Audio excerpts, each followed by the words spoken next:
शुरू कीजिए देव बाबू। क्या मामला है इस चुनाव बिहार विधानसभा चुनाव 2025 को लेकर के किस किस तरह की भ्रांतियां आ रही है? सोशल मीडिया के माध्यम से और टीवी चैनलों के माध्यम से तरह तरह की चर्चा आ रही है।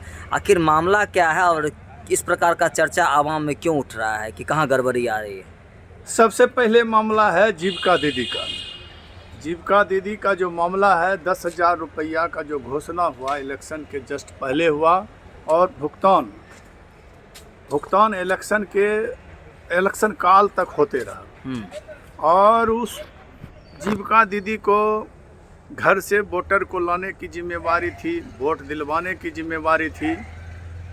ये मामला बहुत ज़्यादा हुआ है। और चूँकि पहले जब चुनाव का घोषणा हुआ इस मामले में उड़ीसा और तमिलनाडु में, उस पर इलेक्शन कमीशन उस पर उंगली उठाई, कुछ कार्रवाई भी किया था। लेकिन यहाँ इस मामले में कोई कार्रवाई नहीं हुई। चूँकि इलेक्शन कमीशन अभी निरंकुश हो गई है और वो सत्ता पक्ष के पक्ष में काम कर रही है। क्योंकि मामला ये 2023 में एक संविधान में संशोधन हुआ था जिसमें कि निर्वाचन आयुक्त की नियुक्ति के लिए CGI को हटाया गया उस संशोधन में। और एक चीज़ जोड़ा गया कि यदि कोई आपराधिक कृत्य भी करते हैं चुनाव के दौरान चुनाव आयुक्त, तो उस पर कोई आपराधिक मुकदमा नहीं होगा। इस वजह से चुनाव आयुक्त निरंकुश हो गई है। सत्ता पक्ष के पक्ष में वोटर को धमकाना, डराना, यहाँ तक कि छापामारी वगैरह भी इसके निर्देशन में वोट को प्रभावित करने के लिए हुआ है। चूँकि कई एक जगह वीवीपैट भी पाया गया, चुनाव के बक्सा भी दो तरह का दो बक्सा जो EVM का बना था, एक ही बक्सा दो था, जिस वजह से कि उसको चुनावी धांधली करने में सुविधा हुई।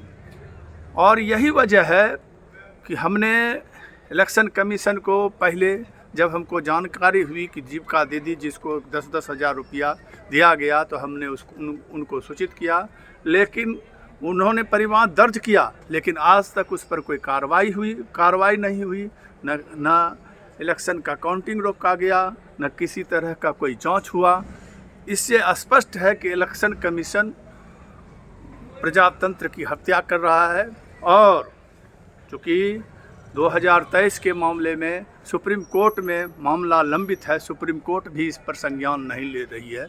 चूँकि CGI को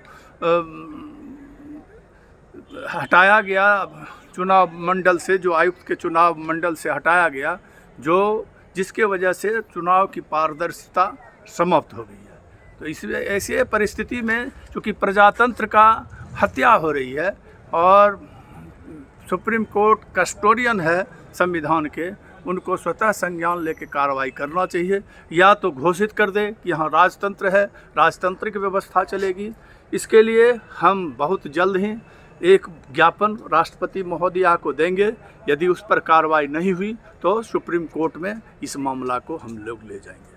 क्या शुभ नाम हुआ? मनोज कुमार मिश्रा, सूचना अधिकार और मानवाधिकार कार्यकर्ता।